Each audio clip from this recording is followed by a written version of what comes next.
Today's session is about Master Program in International Relations and Ecumenism. And I'm happy to have with us Professor Cyril Hovorun and Dr. Sarah Gelin. I will shortly present our speakers for today. So Professor Cyril Hovorun is Professor of Ecclesiology, International Relations and Ecumenism. He's also Archimandrite. He's originally from Ukraine, but he has taught theology in a number of institutions, educational institutions and universities, such as theological academies in Kiev, Moscow, Minsk, National University of Kiev, Mohyla Academy in Kiev, Loyola Marymount University in Los Angeles, and I'm afraid that I will forget about some others, but this is a kind of short selection of them. Thank you. So welcome, Professor Hovorun. And we have today with us Sarah Gelin, who is a senior lecturer at Department of Eastern Christian Studies at Stockholm School of Theology, but she's also a senior lecturer at two other departments, Religious Studies and Theology and Human Rights and Democracy, all at University College Stockholm. So Sarah defended her doctoral dissertation on the role of theology in peace building in 2016 at Lund Universities, and is a consultant of the World Council of Churches Commission. So welcome, Sarah, as well. And I will give first floor to Sarah, and then later Professor Cyril Hovorun will take this virtual floor. Thank you so much, Bojana, and welcome everyone who listened to this session on the Master Program on International Relations and Ecumenism. And Professor Hovorun and myself, we are very glad to see you here today, and we welcome your questions and look forward to the conversation here in the meeting. Yes, and as you can hear from the name of this master program, it is about ecumenism and international relations. And the program does not only deal with international issues, but when you study the program, you will also study in an international environment. Just as the students, we who are teachers in the program, we come from different countries. In the teacher teams, we have a gathered experience which we believe enriches the program. We have researched the topic of ecumenism from different starting points, and we bring different kinds of experience of ecumenism and international relations with us into our teaching. And we share a great engagement in these topics, and we wish to inspire you all in your studies. About the title of the program, International Relations and Ecumenism, we can see that relations is central to the program. Relations between churches, interreligious relations, relations between religious groups and other groups in the society, and of course, international relations. But then, why the combination of international relations and ecumenism? Well, we can begin with the ecumenical movement, which already 100 years ago made itself known as a peace movement and an international bridge builder in the endeavors of religious groups who work today for counteracting violence and building peace. The ecumenical movement is among the religious movements which have the longest experience of active peace building, a whole century. So in other words, in the study of international relations, the ecumenical movement is a highly interesting agent. The peace work of the ecumenical movement has connected people from different Christian traditions across national borders for long times. And this is one of the processes that we study in the master program. And moreover, we look closer to different models, and structures and methods for dialogue and cooperation in ecumenical contexts, in interreligious context, and in civil society.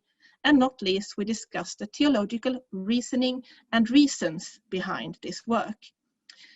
So which role can ecumenical and interreligious dialogue play in processes of conflict resolution and peace building? Here we are dealing with issues that concern diplomacy, decision-making, and mediation. So, well, this gives you a little taste of what we are doing in this master program. So what can you do after you have completed a master program in international relations and ecumenism? the program is designed, is both oriented towards research and towards working in different sectors of society. And it's designed in a way that you will be able to use your knowledge from the program, both as a researcher and as a professional in, for example, organizations or institutions that develop international relations and structures of ecumenical cooperation. And Cyril, you have worked with setting up this master program. Would you like to tell a little bit more about it? Yeah, sure. Thank you, Sarah, for these words of introduction to the master's program. And I probably have to underline before I continue that you bring to the school a very valuable experience of Finland, where you spent quite a few years, as far as I know. And Finland is famous for its ecumenical engagement, particularly between two churches, Lutheran and Orthodox. And well, to some extent, our school, San Ignatius School, which hosts this program, this master's program in ecumenism, together with the rest of the Stockholm School of Theology, somehow amalgamates this Finnish experience where East and West meet together. And indeed, I believe in Finland, the relations between the Finnish Orthodox Church and Lutheran Church is exemplary for the global ecumenical engagement, particularly between the Eastern and Western churches. So it's really a valuable experience. I should say that in designing this program and in running this program, we try to address three issues, I would say. Two issues are global and one issue is more local. The global issue is first general ignorance about ecumenism. Even in the highly ecumenically engaged countries like Sweden, and the Church of Sweden, Lutheran Church of Sweden, is very much devoted to the ecumenical movement. It's one of the largest sponsors and promoters of ecumenism in the world. Still, in different pockets of the Swedish societies, and in different churches in Sweden, the awareness about ecumenism is not as high as it is, would be expected to be. That's why I think we try to tackle primarily this issue of ignorance, of general ignorance about ecumenism, and to enlighten people about what it is. The second issue is addressing those people in the church which have been affected by another general phenomenon or general disease, which is called ecumenical fatigue. They increasingly speak about ecumenical fatigue in different countries nowadays. People and churches are sometimes tired of being involved in the ecumenical movement. They are aware about the ecumenical movement. They know what ecumenism is, but they are tired to commit themselves to the ecumenical cause. And I think what we try to do in our school is we try to kind of invigorate, to encourage people to be more kind of devoted to the ecumenical cause, both locally in the Swedish context and globally, given especially the global engagement of Sweden, of the Swedish churches to the global ecumenical movement. And the third issue is more local. It has to do with very traditional, I would say, skepticism of the Orthodox regarding ecumenism. It's not a secret that Eastern churches, whether they are Byzantine or Oriental churches, they are sometimes quite skeptical about the ecumenical engagement, and they say, well, it's a Protestant thing, we don't care very much. And I think it is an issue, and we try to demonstrate through this program that ecumenism is not just a Western or Protestant or Catholic thing. It's also very much an Eastern thing, and Eastern Christianity has been engaged in various ecumenical activities since its beginning. I would personally argue that ecumenism was born in the Christian East, because ecumenism emerged as a reaction to the church divisions. And the first church divisions happened exactly in the Christian East, with the first schisms that occurred in the early Christian centuries. And essentially, the Christian churches, especially in the East, elaborated on the first kind of methods of ecumenical approach, ecumenical bridge building with the groups that had been separated from other churches. That's why I think it is important to rediscover our own traditions, our own legacy of contributing to ecumenism in the Christian East. And I think it's kind of a unique contribution of this particular school to the global ecumenical movement, because to my knowledge, no other programs or schools offer this kind of insights to the traditional pre-modern patterns of ecumenism. And ecumenism is mostly studied, in its modern forms, in the forms as it emerged in the beginning of the 20th century with the Edinburgh Conference and other ecumenical initiatives that Sarah mentioned in her presentation. So those are three kind of issues that we want really to tackle in this program. I would also like to emphasize another aspect of our ecumenical program, which makes it kind of different and unique vis-a-vis other programs. It says that this is a program in ecumenism and international relations,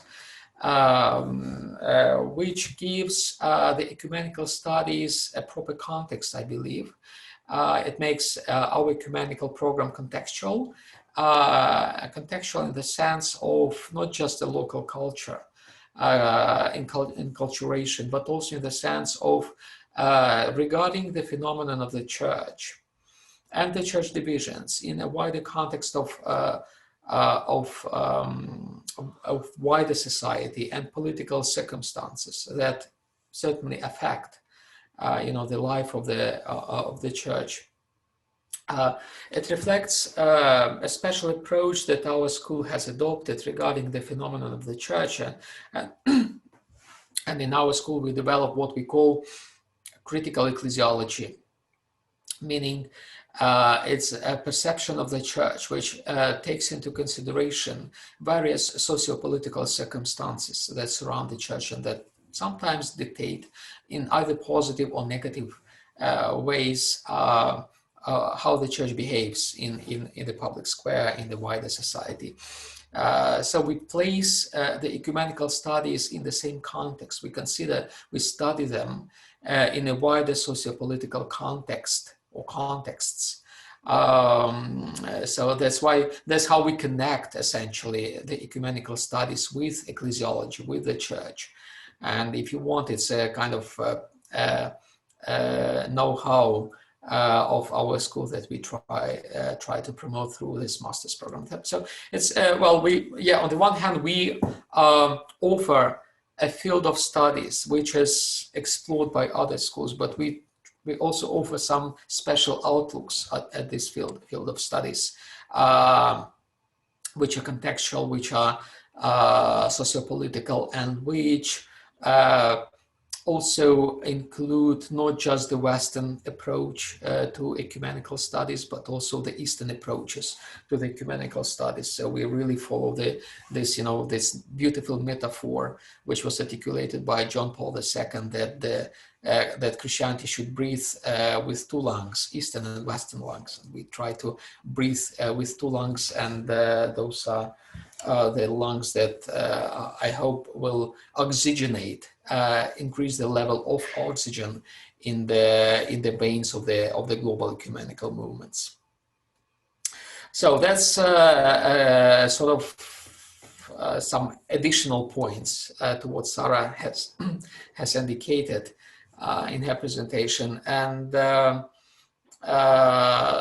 are the kind of the that is the perimeter, as it were, or the framework, or the particular features of this ecumenical studies program. So I think we could now maybe discuss some maybe questions that may be raised. It's a very important question indeed, and well, that is the reason why people apply. Most people apply for this field. Maybe, I don't know, Sarah, you already mentioned some of possibilities. Maybe you want to explore it more. Well, in the organizational world, I think that there are many opportunities for having jobs where such an education like the master program in international relations and ecumenism can be a very good background. Like, for example, it might both be ecumenical organizations and such NGOs that work more towards the international arena, but where the knowledge about religious factors are valuable. And my experience is also that today many students who are working with international questions and diplomacy, for example, in the field of mediation, big organizations that work with those questions, the knowledge about religious issues and religious factors in both peace and war are invaluable and are requested. So I think here, if you come with a master program in international relations and ecumenism, this can be a very good background for such a job. Apart from, of course, working in Christian councils and in interreligious councils. Yes, so, and then of course we have the path of research that opens up after a program like this. Thank you. Yes, I think I have to add to this that well, virtually every church nowadays has ecumenical officers, people who serve the external relations of those churches with other churches or religious groups, and certainly, well, those officers are supposed to have a special education, and we offer this kind of education to the potential ecumenical officers of any church, of any tradition. Also, I should mention that it has been in the Eastern Christian churches, at least in the Orthodox churches, a tradition that prominent hierarchs have been promoted to the prominent positions after they studied in ecumenism. Like, for instance, the Patriarch of Romania, of the Romanian Church, Daniel, he studied in Bosei, in the Ecumenical Institute in Bosei. Well, the Ecumenical Patriarch Bartholomew, he studied in a Catholic institution, which also has an ecumenical kind of aura, the Pontifical Oriental Institute, Pure. So it's a sort of good practice nowadays that people with ecumenical education get promoted, to the prominent church positions, and they don't need to work specifically in the ecumenical field, but they can work in their churches with the view of ecumenism, with ecumenism in their minds, and this is a very important, I think, aspect of the church service. Also, indeed, yes, the ecumenical programs, I would say, they flourish nowadays. They are not in decline, and they need, new faculty, new people to teach in those programs, and they develop globally in different countries, in different institutions, universities. Well, our school is an example because we just recently started this ecumenical program, and we are not unique in this sense. That there are other programs that start, and they certainly need people who are prolific in ecumenical studies. And in connection with this, I should mention that we also offer doctoral degrees following the master's program in ecumenical studies. So people who really want to to continue their engagement in the ecumenical studies can do this at our school in the doctoral program and can, pick up a dissertation on ecumenical studies. Well, afterwards they could join the faculty, any faculty in ecumenical studies in any institution in the world, because well, our diplomas are recognized everywhere, and it's really good. It's a good diploma. It's a good document to to continue with in any institution globally.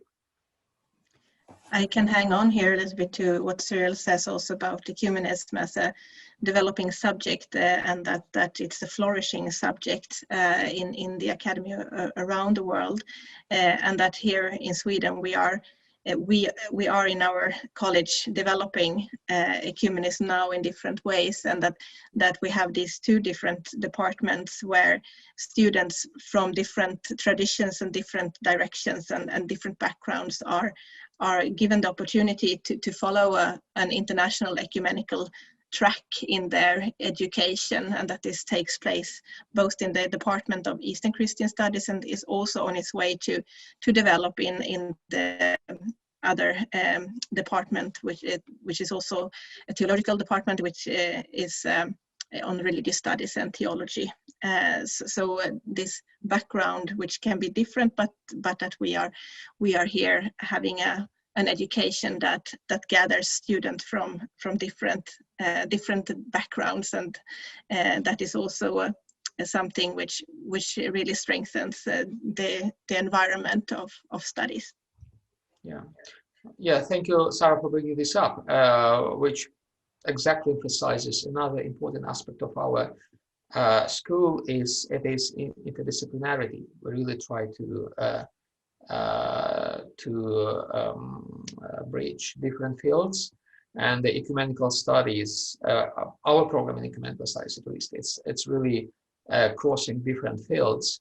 I mentioned already that it's not just about ecumenical studies, it's also about international relations, which is a connection which is connected to political science, sociology of religion, conflict resolution studies. And I know, Sarah, you're also a specialist in the peace building studies and conflict resolution studies, which is a valuable experience indeed.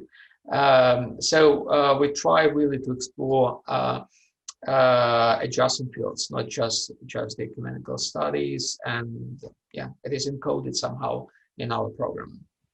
It can also here be mentioned that we have a third department in the College on Human Rights and Democracy.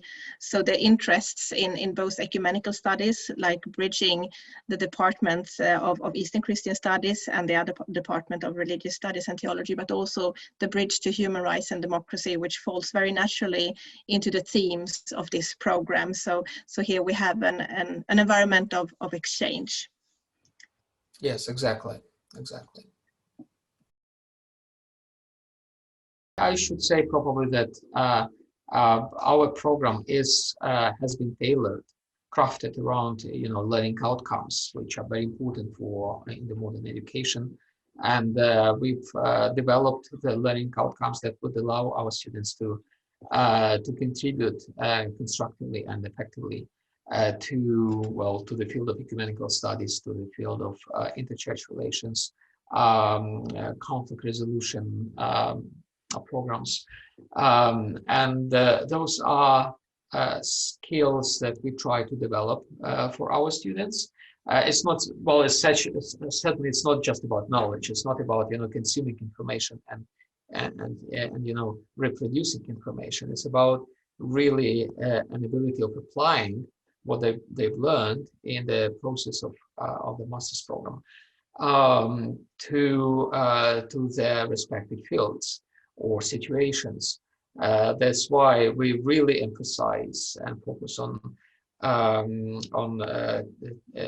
teaching students and developing skills that would allow them to bring this knowledge, this experience from the school to their own contexts, and to be able to apply it widely to different contexts. So I hope after students go to other places where they will work. They will not need to learn from scratch. You know, they will not need to forget everything that they have studied, you know, in our school in order to study again. No, because the purpose of the school is exactly to teach students to apply their knowledge, their understanding, their skills to any context, any situation they can find themselves in. I also think that to think interdisciplinary is a skill that you will take with you as a student from this program with this combination of ecumenical studies and international relations studies. We have this natural bridge in between subjects within the program, and here we can see the need for in both of these fields, the need for the other field in a situation that we have today where religions and religious agents are involved in different ways in different kinds of conflicts around the world. And it's a big issue, it's a big question that many are worrying about and thinking about, and there is an interdisciplinary discussion going on, but where theology has not been involved so much before, but is coming into the scene now. And peace theology has been a field that has been growing for centuries, but it has not been so much directly involved into the interdisciplinary discussions on how we actually solve these issues which concern religious legitimizations of violence, for example, but where theology and theologians have an important role to play today, because when you are schooled and in theology, you can also understand dynamics behind how people are reasoning, how they are feeling and thinking, and what are the worldviews looking like. And only when you have these deep insights and knowledge, you can also try to solve the problems that might lie behind why such legitimizations of violence take place, and how to turn these spirals into peaceful spirals. So I think here we have an interdisciplinary question which is important to bring to the fore, and I believe this program does this in a way that students get trained in thinking in between subjects. Yeah. And just to corroborate your point, Sarah, I want to mention just it happens, it's a coincidence, that in a couple of hours tonight, I'll have a presentation for Lund University on the wars in Europe that have happened since the beginning of the 21st century. So it's a kind of conversation that we have in the frame of our program, which is we discuss real world problems, and we try to figure out how to solve some of them. We cannot solve all problems, but we really are focused not on just theories, but on the real world issues. Thank you, Sarah and Cyril, for this detailed presentation. And I think that we opened many questions. So we're looking forward to continuing this discussion. Thank you once again.